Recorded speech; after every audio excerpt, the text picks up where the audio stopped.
Oke, Assalamualaikum warahmatullahi wabarakatuh. Perkenalkan, nama saya Ahmad Diva Imaduddin beserta teman kelas saya Randy Ferdiano dan Virginia Nabila. Pada kesempatan kali ini akan membahas beberapa topik mengenai administrasi bisnis. So, let's check it out.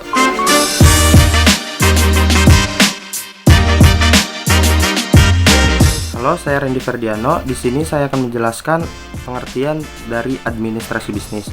Secara umum, administrasi bisnis adalah seluruh kegiatan yang berhubungan di dalam suatu perusahaan dengan tujuan untuk mencapai laba yang ditargetkan oleh perusahaan tersebut.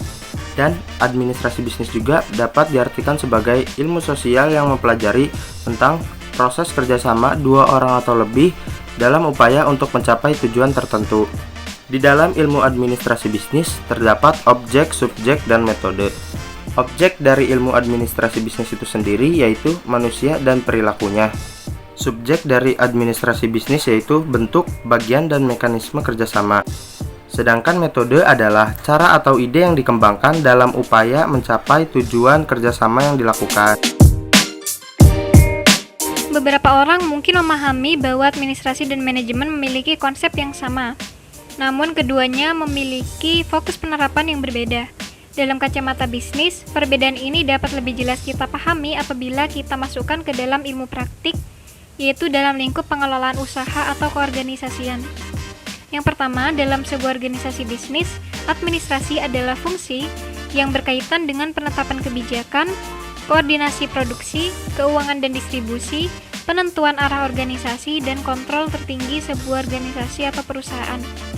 Sementara itu, manajemen dalam bisnis lebih berfungsi untuk melaksanakan kebijakan dalam batas-batas yang telah ditetapkan oleh administrasi. Sehingga dapat kita simpulkan bahwa manajemen ini adalah perpanjangan tangan dari konsep administrasi.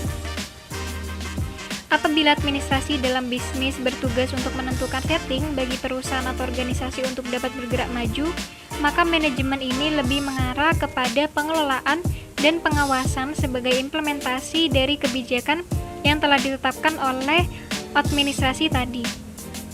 Yang kedua, dapat kita lihat dari peran seorang administrator dan peran seorang manajer. Peran yang dipegang oleh seorang administrator adalah sebagai penentu arah kebijakan, perumusan rencana, serta penetapan tujuan. Sedangkan seorang manajer lebih bersifat sebagai eksekutif yang menerapkan hasil rencana dan kebijakan ke dalam tindakan yang nyata. Seorang manajer ini juga mengoperasikan segala tindakan dan perumusannya di bawah kajian administrasi yang memiliki kendali penuh atas aktivitas yang lebih luas. Seperti yang sudah kita pahami sebelumnya, bahwa ruang lingkup merupakan batasan-batasan yang dicakup oleh suatu bidang. Begitu pula dengan ruang lingkup dalam administrasi bisnis. Ruang lingkup administrasi bisnis berarti aspek-aspek yang menjadi subjek dan batasan atas suatu kondisi yang terdapat di dalam administrasi bisnis. Berdasarkan pendapat dari Prayudi Atmosudijo, terdapat 6 ruang lingkup dalam administrasi bisnis. Yang pertama adalah organisasi. Administrasi bisnis sudah pasti erat kaitannya dengan organisasi, lantaran administrasi bisnis banyak menaungi peran dalam ranah organisasi. Yang kedua adalah pengelolaan. Manajemen dan administrasi bisnis memang hampir mirip dalam pelaksanaannya. Maka dari itu, managing termasuk ke dalam salah satu dari ruang lingkup ini. Yang ketiga adalah administrasi. Administrasi dalam arti luas diartikan sebagai kerjasama. Maka sudah jelas jika hal ini masuk ke dalam ruang lingkup dari administrasi bisnis. Kemudian yang keempat adalah sejarah administrasi. Administrasi telah lama diperkenalkan di Indonesia sejak zaman penjajahan oleh Belanda dulu. Dan sejak zaman itu pula, administrasi dikenal sebagai sebuah ilmu pengetahuan. Yang kelima yaitu ensiklopedia administratif, yang berarti sarana dan prasarana yang dapat mempercepat dalam pelaksanaan suatu pekerjaan. Dan yang terakhir, filosofi administrasi. Secara filosofis, dulu administrasi dikenal sebagai suatu seni yang dimiliki oleh seseorang untuk merencanakan tujuan serta jalur untuk menggapainya, hingga akhirnya administrasi dipahami sebagai suatu ilmu. Lalu mengapa mempelajari administrasi bisnis itu menjadi penting untuk kita? Dalam administrasi bisnis, terutama jika berhubungan dengan kewirausahaan, kita mempelajari mulai dari setting atau pemantapan tujuan, kemudian menyusun prosedur penyelenggaraan atau pelaksanaan untuk mencapai tujuan tersebut.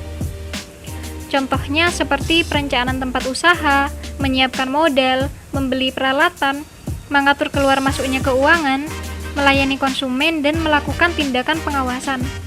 Dan yang kedua, dalam kacamata organisasi bisnis, administrasi menjadi penting untuk membantu menetapkan tujuan-tujuan organisasi atau perusahaan, sekaligus menetapkan kebijakan-kebijakan yang diperlukan. Karena dalam sebuah organisasi bisnis membutuhkan kerjasama yang solid satu sama lain, administrasi dapat membantu untuk melakukan pengarahan, kepemimpinan organisasi, dan pengendalian atas usaha-usaha anggota dengan lebih baik. Oke, jadi seperti itulah beberapa topik mengenai administrasi bisnis yang telah kami bahas pada kesempatan kali ini. Saya Ahmad Difai Madudin pamit undur diri, dan sampai jumpa di lain waktu. Hasta la vista.